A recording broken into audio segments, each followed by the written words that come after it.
छोटी सी आयु में अपने ऊपर हमले भी करवा लिए, गोली भी चलवा ली, जेल जाने की नौबत भी आ गई, लेकिन कभी महादेव की कृपा से उस पथ से डिगा नहीं।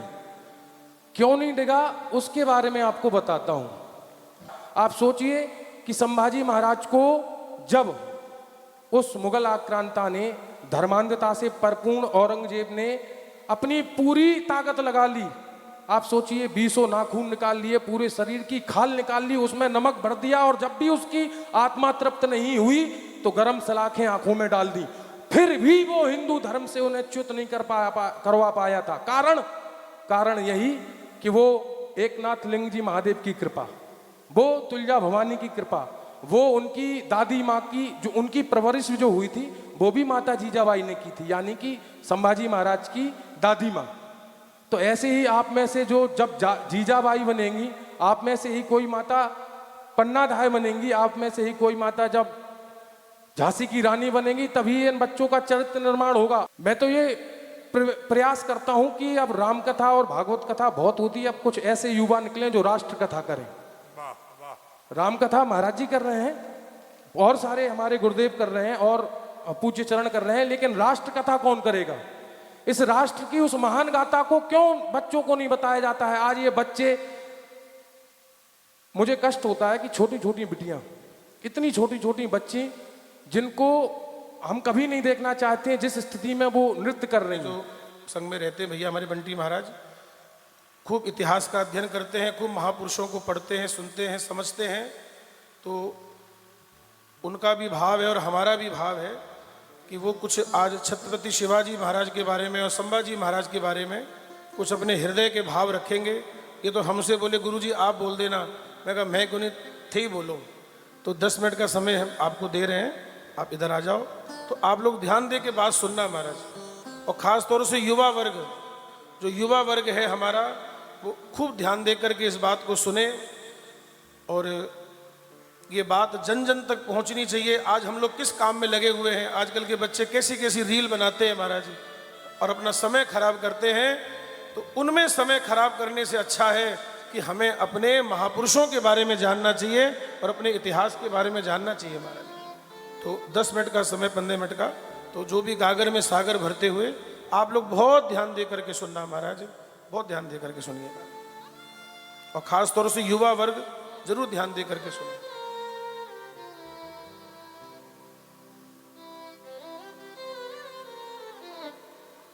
श्री राधे। आवाज खोल दो।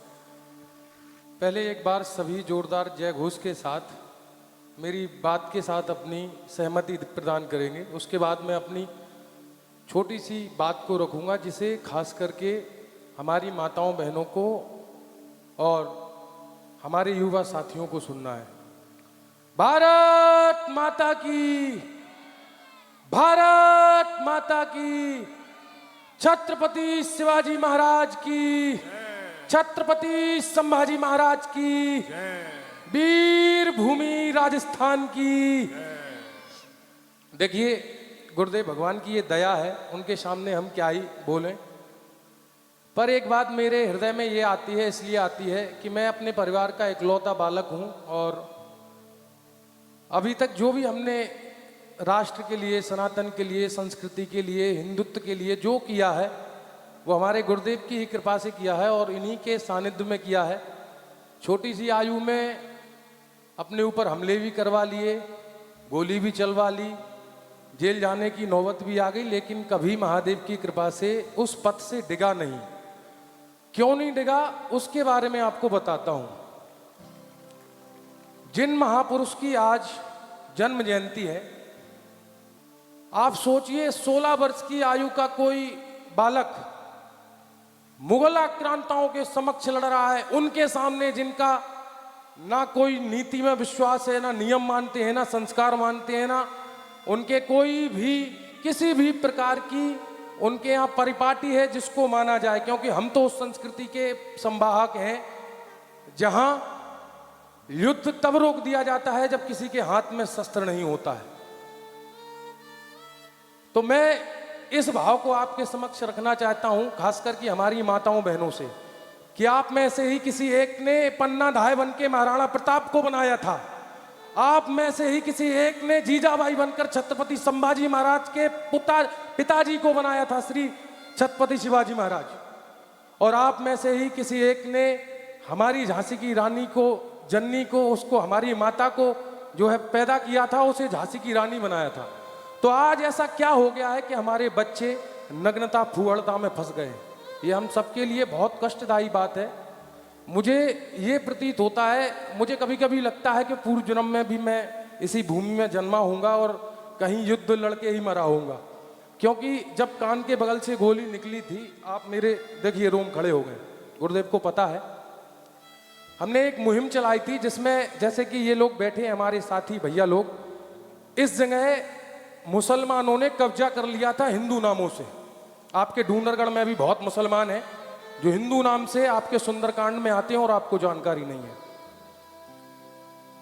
तो इन सब बातों को मुझे शायद इसीलिए बार बार स्मरण होता है, बार बार मुझे इसके प्रति अपना और अत्यधिक समर्पण मैं इसके प्रति करता हूं कि छत्रपति शिवाजी महाराज 16 वर्ष की आयु में उन मुगल आक्रांताओं से लड़े थे जिनके बारे में ये जानकारी है कि वो, अगर कोई राजा उनके समक्ष समर्पण करता था तब भी वो उनके मंदिरों को, उनकी माताओं को, उनकी बहनों को कितनी जघन्यता पूर्वक, कितने अमानवीय कृत्यों के साथ उस पूरे शहर को, राज्य को नष्ट भ्रष्ट कर देते थे। और हम अपने आदर्शों को भूल रहे हैं। आप समझिए, हम पूरे विश्व के 15% हैं। संपूर्ण विश्व की जितनी जनसंख्या है उसमें हिंदू यानी हम आप जैसे वो लोग जो सेक्युलर विचारधारा को नहीं मानते हैं, ये हम पर थोपी गई है। भारत कभी धर्मनिरपेक्ष हो ही नहीं सकता है। जिस भारत में 12 ज्योतिर्लिंगों के रूप में 12 ऐसी पुरियों की स्थापना की गई है जहां महादेव स्वयं विराजमान है, वो धर्मनिरपेक्ष कैसे हो सकता है? 70 सालों में हमें ये जो घूटी पिलाई गई है, यही हम अपने बच्चों को पिला रहे हैं। इससे बाहर निकलिए। छत्रपति संभाजी महाराज, आपने देखी होगी मूवी। मैं मूवी पे विश्वास नहीं रखता क्योंकि मैं इतिहास पढ़ता हूं, और खासकर वो इतिहास जो इन 75 सालों के पहले लिखा गया हो। हमें मोहम्मद हबीब इतिहास के बारे में नहीं बता सकता है, ना हमें मोहम्मद इरफान इतिहास के बारे में बता सकता है, ना हमें सना अहमद इतिहास के बारे में बता सकती है, ना ही हमें रामचंद्र गुहा जैसे वामपंथी इतिहासकार इतिहास के बारे में बता सकते हैं। हमें इतिहास बता सकते हैं हमारी जीजाबाई ने कैसे शिवाजी का चरित्र निर्माण किया था और कैसे शिवाजी महाराज ने उस परिस्थिति में कम और सीमित संसाधनों में उन दुर्दांत और हत्यारे कबायलियों और जिहादियों से लड़ा था। तो अपने बच्चों को इसीलिए उन जीजाबाई ने, अगर आप ये तर्क देंगी माताएं कि हम पढ़े लिखे नहीं हैं, तो जीजाबाई भी उस समय धर्मशास्त्रों को ही अपने बच्चों को पढ़ाती थी, न कि ये A for Apple, B for boy. पढ़ो इसे, आज की आवश्यकता है, लेकिन अपने धर्मशास्त्रों को, अपने ग्रंथों को, अपने पूर्वाचारों को, अपने आचार्यों को, अपने संत चरणों को सुनो। मैं तो ये प्रयास करता हूं कि अब राम कथा और भागवत कथा बहुत होती है, अब कुछ ऐसे युवा निकले जो राष्ट्र कथा करें। राम कथा महाराज जी कर रहे हैं, और सारे हमारे गुरुदेव कर रहे हैं, और पूज्य चरण कर रहे हैं, लेकिन राष्ट्र कथा कौन करेगा? इस राष्ट्र की उस महान गाथा को क्यों बच्चों को नहीं बताया जाता है? आज ये बच्चे, मुझे कष्ट होता है कि छोटी छोटी बिटियां, इतनी छोटी छोटी बच्ची जिनको हम कभी नहीं देखना चाहते हैं, जिस स्थिति में वो नृत्य कर रही हैं। ये पाश्चात्य जगत जो 70 सालों से हम पर थोपने का प्रयास कर रहा था, वो हमारे बच्चों ने मात्र 5 साल में आप अडॉप्ट कर लिया, उसे ग्रहण कर लिया। तो इस बात को आप समझिए, खासकर हमारी मैयाएं। मैं जो है पिछले 14 वर्षों से पूज्य गुरुदेव भगवान की सेवा में रह रहा हूँ, और जो भी मेरा बदलाव हुआ है, जो भी मैंने इस तरीके से इस प्रॉपर्टी को ग्रहण किया है, वो पूज्य गुरुदेव भगवान की कृपा से ही किया है। आप सोचिए, आप अगर ये कहते हैं कि सब भाई भाई हैं, तो एक जो गाय को माता मानता है, एक जो गाय को खाता है, कैसे भाई होगा? ये जो सगुफे हैं ये हम पर छोड़े गए हैं, और इसे हम अपने सर माथे पर लेके चल रहे हैं। इससे बाहर निकलिए, उस वास्तविकता को समझिए, जानिए, जो खतरा हमारे ऊपर मंडरा रहा है। आप सोचिए कि संभाजी महाराज को जब उस मुगल आक्रांता ने, धर्मांधता से परिपूर्ण औरंगजेब ने अपनी पूरी ताकत लगा ली आप सोचिए 20 नाखून निकाल लिए, पूरे शरीर की खाल निकाल ली, उसमें नमक भर दिया और जब भी उसकी आत्मा तृप्त नहीं हुई तो गरम सलाखें आंखों में डाल दी, फिर भी वो हिंदू धर्म से उन्हें च्युत नहीं करवा पाया था।